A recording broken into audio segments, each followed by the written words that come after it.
A powerful Hollywood producer told a female crew member, "Smile more, sweetheart," and touched her shoulder. What Clint Eastwood did in the next 60 seconds ended the man's career and became the blueprint for how to handle workplace harassment. It was February 2004, on the set of $1 Million Baby in Los Angeles. The production was in its 8th week, deep into the intense training sequences that would define the film. Hilary Swank was transformed, muscles carved, boxing technique perfected, every movement precise. Morgan Freeman moved through scenes with that particular grace he brings to everything.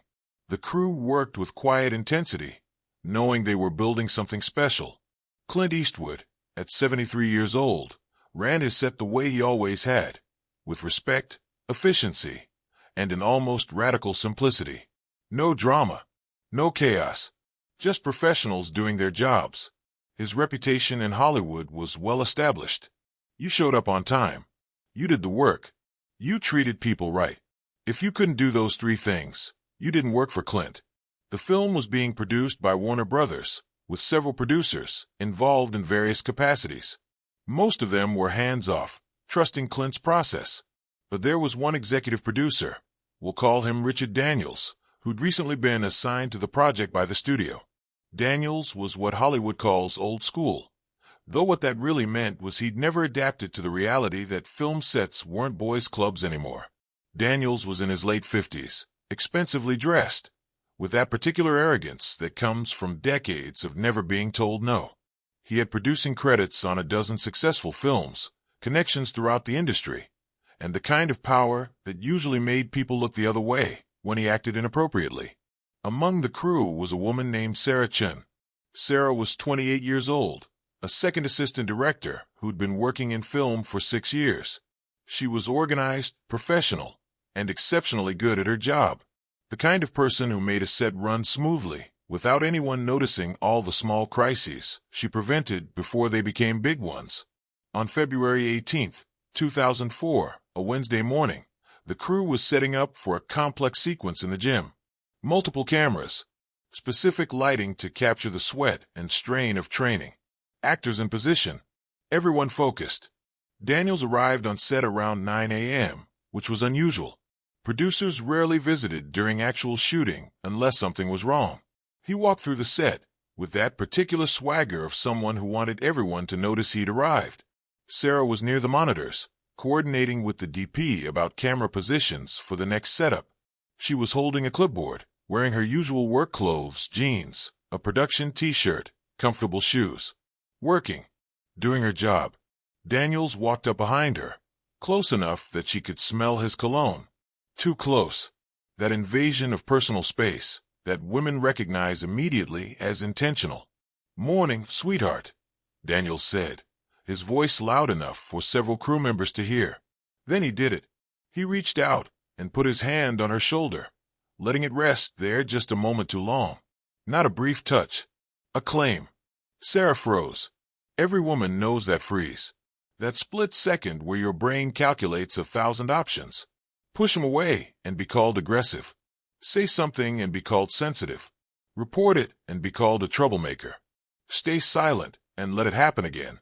"I need you to smile more," Daniels continued, still touching her shoulder. "You're too serious. You'd be prettier if you smiled. This is supposed to be fun, isn't it?" The crew members nearby went silent. Some looked away. Others watched, uncertain. This was 2004, before #MeToo, before Time's Up, before any cultural reckoning about workplace harassment. This was the era when women were told to take it as a compliment, when reporting meant ending your own career, not his. Sarah carefully stepped away from his touch, her face neutral. "Excuse me, Mr. Daniels. I need to coordinate with lighting." "I'm talking to you," Daniels said, his tone shifting. Not friendly now. Annoyed. "I'm a producer on this film. When I'm speaking to you, you stop and listen." "Of course," Sarah said quietly, professionally. "What can I help you with?" "I'm just saying you could be friendlier. The crew responds better to women who are warm, who smile. You're always so." He waved his hand dismissively. "Intense. Aggressive, even. It's off-putting." Sarah's jaw tightened, but she kept her voice even. I apologize if my focus on my job seems aggressive, Mr. Daniels. Is there something specific you need regarding today's shooting? See, that's exactly what I mean, Daniels said, louder now, playing to the crew members who were pretending not to watch. That tone, that attitude. This is why women have a hard time advancing in this industry. You need to learn to be more. He reached out again, this time touching her arm. Personable. What Daniels didn't notice, what he was too self-absorbed to notice, was that Clint Eastwood had been standing about 15 feet away, watching the entire interaction. Clint had been talking quietly with a cinematographer about the next shot when he'd seen Daniels approach Sarah. He'd watched the too close stance, the first shoulder touch, the commentary about smiling, the second touch on her arm, and he'd seen what was really happening. Not just inappropriate behavior, but a power play. A man with authority using that authority to make a woman uncomfortable because he could. Clint walked over, not rushing, not dramatic, just walking with that same purposeful calm he brought to everything. He stopped directly between Daniels and Sarah, forcing Daniels to step back. "Richard," Clint said quietly, "can I talk to you for a minute?" Daniels, finally noticing Clint, shifted his demeanor immediately. "Clint, I was just giving some friendly advice to your AD here. Nothing important. What's up?" "Over here," Clint said, gesturing away from Sarah and the crew. Not a request, an instruction. They walked about 20 feet away, out of immediate earshot, but still visible to everyone. The crew had gone completely silent now. Everyone could sense something significant was happening. "What's the problem?" Daniels asked, his tone suggesting he genuinely didn't think there was one. "The problem," Clint said, his voice that trademark rasp but with an edge nobody wanted to hear, "is what I just watched you do." "What are you talking about?" "You touched her twice without permission. You told her to smile. You criticized her professionalism while demonstrating none yourself. And you did it in front of the crew, which makes it not just inappropriate, but deliberately humiliating." Daniels laughed, a nervous sound. "Come on, Clint. I was being friendly. I was giving her advice. She's a bit uptight, and I thought—" "You thought wrong," Clint interrupted. "That wasn't friendly. That was harassment. And it stops right now." "Harassment?" Daniel's voice rose. "Are you serious? I complimented her. I told her she'd be prettier if she smiled. That's harassment now." "Yes," Clint said simply. "It is. When you touch someone without permission, when you comment on their appearance instead of their work, when you tell them to smile like they exist for your pleasure, that's harassment. And I don't allow it on my sets." "Your sets?" Daniels said, his face flushing now, anger replacing the nervous laughter. "I'm a producer on this film. I have as much authority here as you do. More, actually, since I represent the studio's investment." "No," Clint said, his voice quieter now but somehow more powerful. "You don't. On this set, I have final say on everything, including who gets to be here. And you just forfeited that privilege." Daniel stared at him. "Excuse me." "You're done. Leave the set. I'll have someone bring your things to your car. You can't fire me. I'm a producer. I'm here on behalf of the studio." "I'm not firing you from the film," Clint said. "I'm removing you from my set. Those are different things. You want to keep your producer credit, keep your back-end points, keep your name on the poster, fine. But you don't get to be here. You don't get to interact with my crew. And if the studio has a problem with that, they can call me directly." "This is insane," Daniel said, his voice loud now. Several crew members were openly watching. "I made a friendly comment. I touched her shoulder. That's it. You're overreacting." "Am I?" Clint asked. "Let me ask you something, Richard. Would you walk up to me and touch my shoulder without asking? Would you tell me to smile more? Would you tell me I'd be prettier if I was friendlier?" "That's different." "It's not different. It's exactly the same. Except you know if you did that to me, I'd tell you to get your hands off me. But you also know that if Sarah does that to you, people will call her difficult. They'll say she can't take a joke. They'll say she's not a team player. So you did it because you thought you could get away with it. You were wrong." Daniels looked around, perhaps expecting support from someone. He found none. The crew members who'd witnessed the interaction were either looking at the ground or watching Clint with something like respect. "I'll call the studio," Daniels said. "I'll tell them you're creating a hostile work environment, that you're being unreasonable, that you're—" "Go ahead," Clint said. "Call them. Tell them exactly what happened. Tell them you touched a female crew member without permission, told her to smile more, and criticized her for being professional. Then tell them I asked you to leave. Let's see which one of us they support." There was a long silence. Everyone on set had stopped working now. This moment would define something. Everyone could feel it. "You're making a mistake," Daniel said finally, his voice tight, with barely controlled rage. "I have friends at the studio. I have relationships throughout this industry. You think you can just—" "I think," Clint interrupted, "that I can run my set the way I see fit. And I see fit to run it without people who treat my crew with disrespect.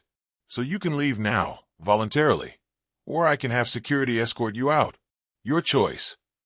Daniel stood there for another moment, perhaps hoping Clint would back down, perhaps hoping someone would intervene.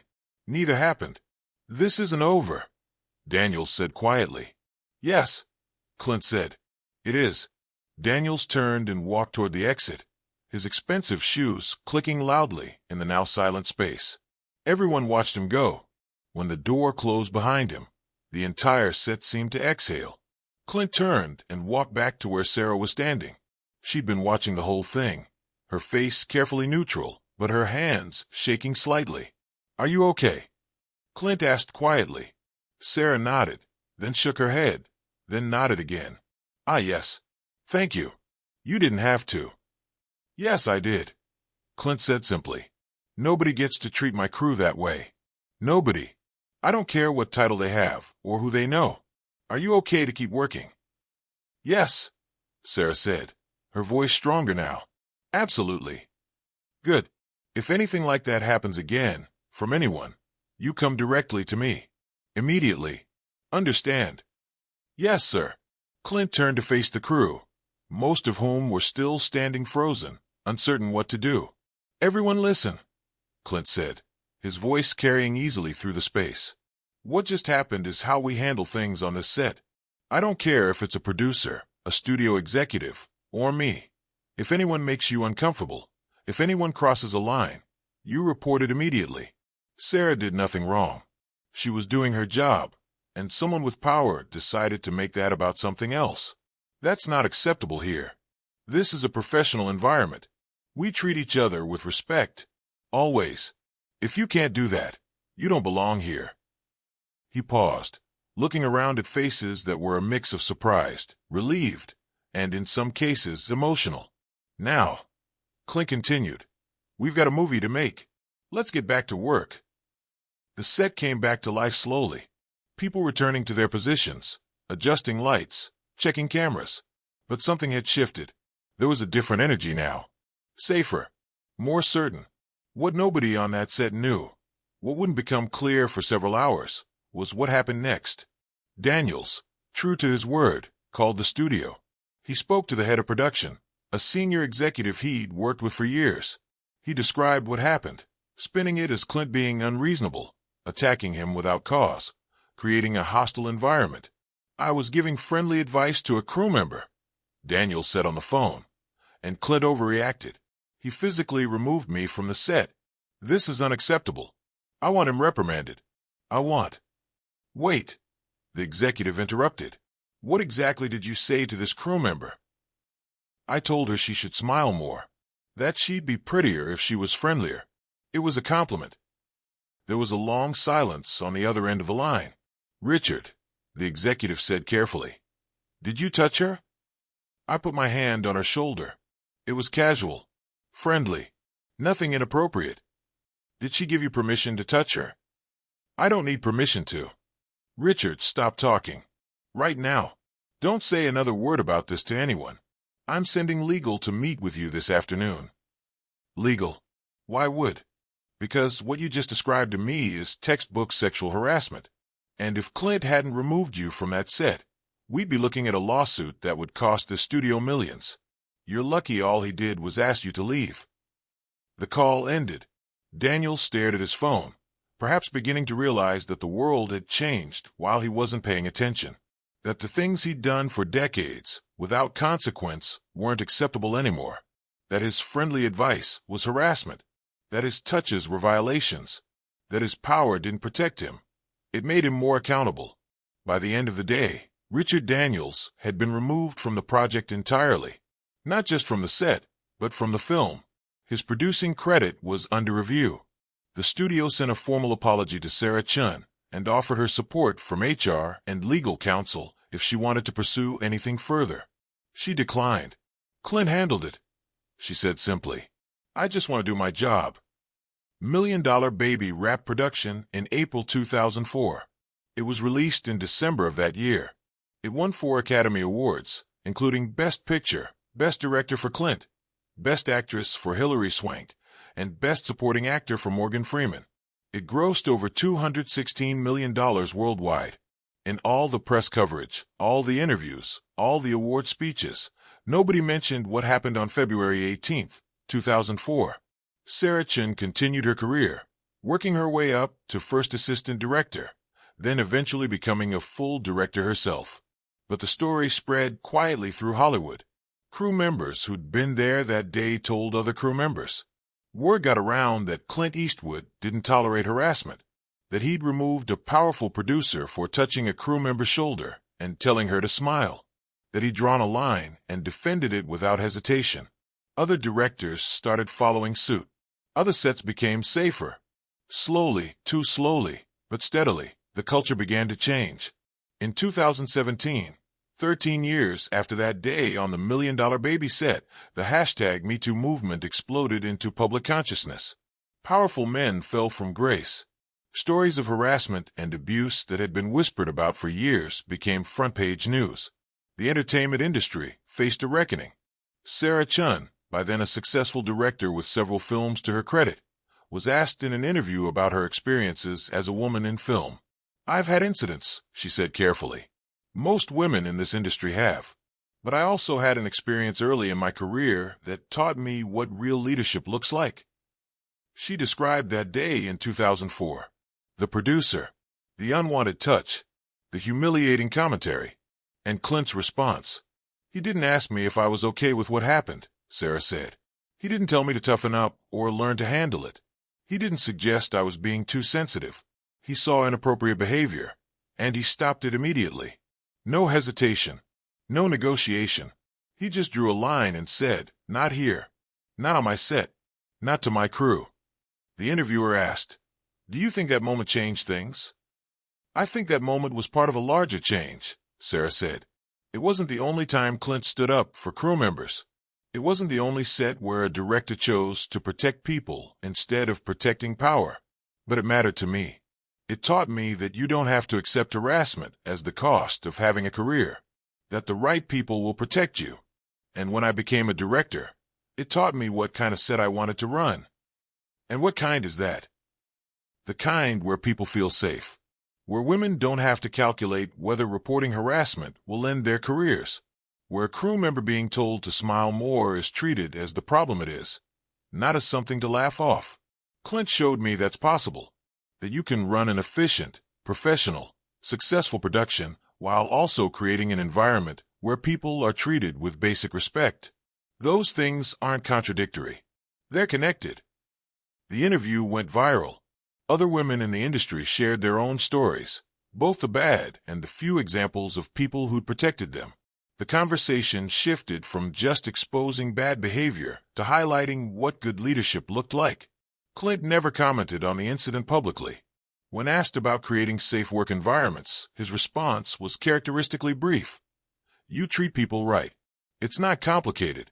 You see someone being disrespected. You stop it. That's just basic decency." But the people who worked with Clint over the years tell more detailed stories. They talk about how he'd make it clear on day one, "This is a professional environment. Everyone is valued. If you have a problem, you bring it directly to me. And if someone crosses a line, they're gone. No negotiation."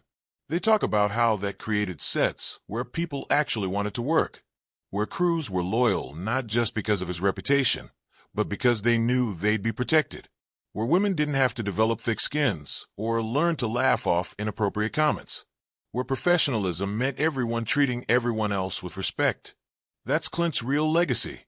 One of his longtime crew members said years later, not just the films he made, though those are remarkable, but the standard he set for how people should be treated on set.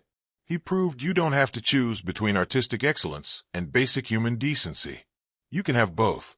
You should have both. Richard Daniels never produced another major film.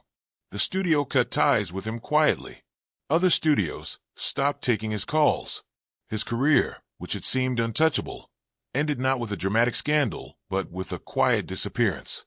He'd crossed a line on the wrong set and learned too late that some lines have consequences.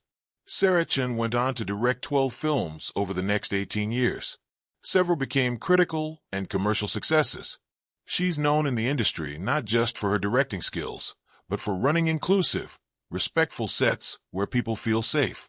On the first day of every new production, she gives the same speech. This is a professional environment. Everyone here deserves respect. If anyone makes you uncomfortable, if anyone crosses a line, you report it immediately. There will be no retaliation.